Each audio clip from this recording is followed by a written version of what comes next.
Everyone is asking the wrong question. The debate right now is about the war itself, whether Operation Epic Fury was justified, whether the killing of Supreme Leader Khamenei changes the regional balance of power, whether Iran's retaliatory missiles signal the beginning of a broader conflict. These are not unimportant questions. But they are the wrong questions if you want to understand what is happening to your money. Because there is a pattern that is hiding in plain sight. And once you see it, you cannot unsee it. In 2025, the United States imposed the highest tariff walls in nearly a century. The result was not a manufacturing renaissance. The result was a $1.24 trillion goods trade deficit, a record high, and a persistent inflationary floor that prevented the Federal Reserve from cutting rates the way the economy needed. The cost was not paid by foreign governments. It was paid by American consumers and absorbed by every supply chain connected to the U.S. economy. Tariffs don't stop at the border. They travel. Then came the maximum pressure sanctions on Iran. The explicit goal, stated publicly by Treasury Secretary Scott Bessent in March 2025 at the Economic Club of New York, was to drive Iranian oil exports to zero. Making Iran broke again, he said, to applause from Wall Street executives sitting behind him. The strategy worked, partially. Iran's currency lost 75% of its value in roughly a year. Food price inflation in Iran exceeded 70% in 2025. The World Bank projected the Iranian economy would shrink in both 2025 and 2026. The economic collapse fueled the largest protests since 1979, and the protests, combined with U.S. military buildups, produced the conditions for what happened 5 days ago. On February 28, 2026, the United States and Israel launched Operation Epic Fury. Within hours, the Strait of Hormuz, the 34-kilometer waterway through which roughly 20% of the world's daily oil supply passes, had effectively stopped moving. Zero tanker traffic on March 1st and 2. Brent crude spiked over 13%. European natural gas surged nearly 48% in a single session. Analysts at Goldman Sachs and Barclays are now projecting oil could breach $100 per barrel if the disruption holds. So here's the right question, the one that connects all three of these events into a single coherent story. Is the United States systematically exporting inflation to the global economy? And if so, who is actually paying the bill for these decisions?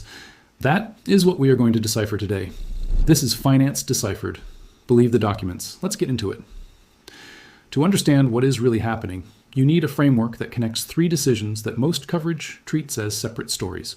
They are not separate. They are three versions of the same mechanism. The mechanism works like this.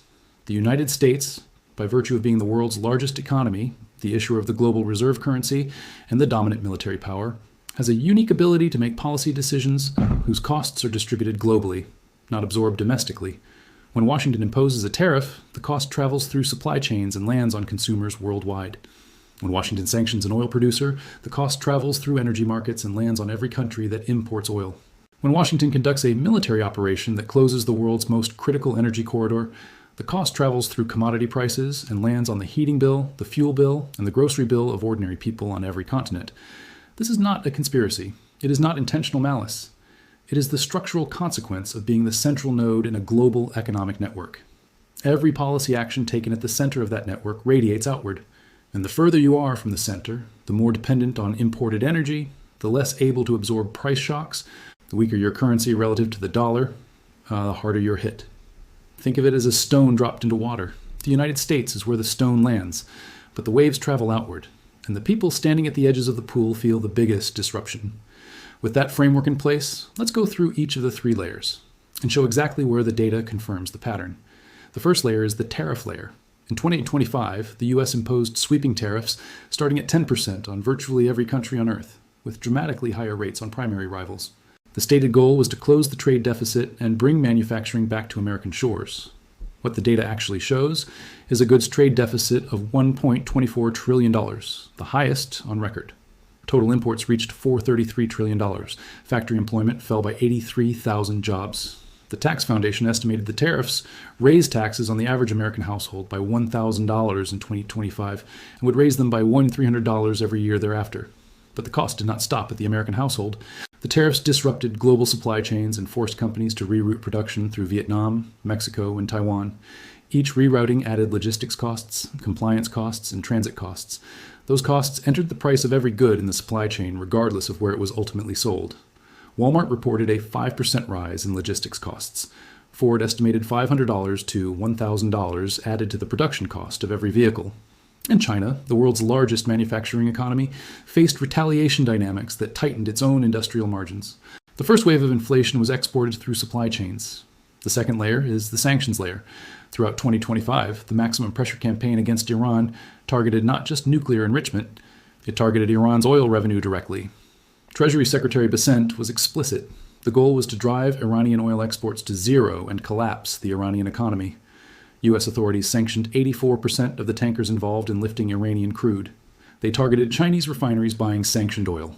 They intercepted shadow fleet vessels in international waters. The domestic result inside Iran was catastrophic and measurable.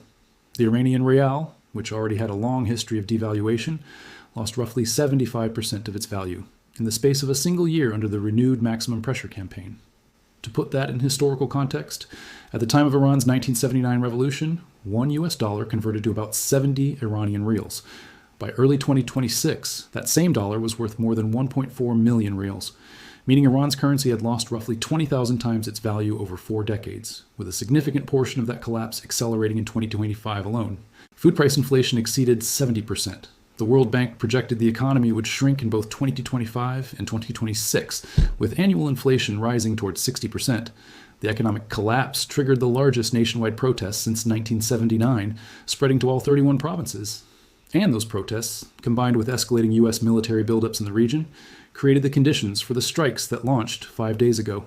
Here is the global economic consequence that almost nobody discusses. Iran was exporting roughly 1.38 million barrels of crude per day in 2025, almost entirely to China, at prices heavily discounted due to sanctions. When those sanctions tighten and those barrels disappear from the market, China does not stop needing oil. It goes to the open market and bids for replacement barrels at full price. According to analysts at the Center for Strategic and International Relations, the removal of Iranian supply alone would cause global crude prices to rise by at least $10 to $12 per barrel as China bids for substitute supplies. That price increase lands on every oil buyer on the planet simultaneously. The second wave of inflation was exported through energy markets. The third layer, active since February 28th, is the military layer. 5 days ago, Operation Epic Fury struck Iran. The immediate military objective was the degradation of Iran's nuclear program and command structure. Supreme Leader Khamenei was killed. Iran launched retaliatory strikes against U.S. military installations in Qatar, Kuwait, the UAE, and Bahrain, and against targets in Israel and Saudi Arabia. A commander in Iran's Revolutionary Guard Corps transmitted a message on the international distress frequency. No ship is allowed to pass the Strait of Hormuz. Every vessel in the region heard it, and almost every vessel stopped. The numbers are stark. The Strait of Hormuz carries approximately 20 million barrels of oil per day, roughly 27% of all global maritime oil trade, and 20% of total world petroleum consumption. It also carries 22% of global LNG trade. In 2024, 84% of crude transiting the strait was destined for Asian markets. China, India, Japan, and South Korea together absorbed 69% of those flows. An Iranian attack on Qatar's Ras Laffan LNG terminal directly disrupted production at the world's largest LNG export facility. European natural gas prices surged 48% in a single trading session. Maersk and Hapag-Lloyd, two of the world's largest shipping companies, suspended all transits through the strait. Insurance premiums became so prohibitive that ship owners stopped sending vessels through. On March 1st and 2, vessel tracking data recorded no tanker traffic in the strait. Zero. The third wave of inflation is now being exported through the world's most critical energy choke point. Now let's trace exactly how this 3-layer inflation export travels outward, because the impact is not uniform. It is calibrated by dependence. The more dependent a country is on imported energy and dollar-denominated trade, the harder it gets hit. Start with China. China imports over 13 million barrels of oil per day, sometimes as much as 15 million. It was purchasing Iranian crude at significant discounts of $10 to $11 per barrel below benchmark prices, according to data from Iran International. That discounted supply is now gone from the Hormuz route. China has strategic oil reserves and commercial stockpiles that provide a buffer, but buffers deplete. As the conflict extends beyond 2 to 3 weeks, Chinese refineries begin competing aggressively for alternative supplies at market prices. The inflation shock to China's industrial base, in the words of one energy market analyst, could be very significant the longer this lasts. Higher energy costs in China mean higher production costs. Higher Chinese production costs mean higher prices for the goods China exports to the rest of the world. The inflationary pressure that originated in Washington's military operation passes through Beijing's factories and arrives at store shelves globally. India faces a compounding problem. Indian authorities were already cutting purchases of Iranian crude under U.S. sanctions enforcement pressure. Indian authorities seized multiple shadow fleet vessels in February 2026 as part of sanctions compliance. India imports nearly all of its crude oil and natural gas from abroad. A sustained Hormuz disruption forces Indian refineries onto the open market at elevated prices, tightening margins across an economy that was already navigating growth challenges. The rupee, like most emerging market currencies, tends to weaken when oil prices rise and dollar demand increases, which means Indian energy consumers pay for the same barrel twice, once in the higher dollar price and once more in the weaker exchange rate. This double compression is not unique to India. It is the structural condition of every oil-importing emerging market economy when a Hormuz disruption combines with dollar strengthening. Japan and South Korea are structurally the most exposed. South Korea imports almost all of its crude and natural gas from abroad. Nearly 70% of crude and up to 30% of natural gas coming from the Gulf region specifically. According to data from the International Energy Agency, crude oil and natural gas account for over 56% of South Korea's total energy mix. There is no domestic alternative. There is no buffer large enough to absorb an extended closure. A sustained Hormuz disruption hits South Korean and Japanese industrial production directly, raising costs across two of Asia's most important export economies and transmitting those cost increases throughout global supply chains. Europe faces a different dimension of the same problem. European natural gas stockpiles are already depleted, heading into the final stretch of winter, which is precisely the wrong moment for a 48% price spike driven by the Ras Laffan attack. Europe sources roughly 30% of its jet fuel from or through the strait. Higher energy costs in Europe raise industrial production costs across the continent. European central banks that were beginning to cautiously ease monetary policy now face renewed inflationary headwinds. A policy reversal, pausing or slowing rate cuts, would raise borrowing costs for governments, businesses, and households already managing elevated debt levels from years of pandemic and energy crisis spending. Then there is the rerouting cost. Ships that are not going through the Strait of Hormuz have to go somewhere. The alternative is around Africa's Cape of Good Hope, a route that adds 2 to 3 weeks to transit time each way and significantly increases fuel consumption and operational costs. This is exactly what happened during the Red Sea crisis in 2024. Freight costs surged, delivery timelines extended, the cost embedded in every imported good, electronics, clothing, food, industrial components, rose accordingly. The Red Sea carried roughly 12% of global trade. The Strait of Hormuz carries 27% of global maritime oil trade alone. The scale of this disruption, if sustained, would be structurally larger than anything global shipping absorbed in 2024. And here is the compounding dynamic that makes this moment particularly dangerous. The Federal Reserve is caught between two inflationary forces simultaneously. Tariffs created a persistent inflationary floor that prevented aggressive rate cuts throughout 2025. Now, an oil shock threatens to push inflation back up further. If the Fed cannot cut rates or is forced to pause rate cuts, the cost of servicing $34 trillion in national debt stays elevated. The government is simultaneously financing a military operation while paying record interest on its debt. These are not separate fiscal pressures. They accumulate on the same balance sheet. There's also a dollar dimension that rarely gets discussed in this context. Oil is priced in dollars globally. When oil prices rise, the world needs more dollars to purchase the same amount of energy.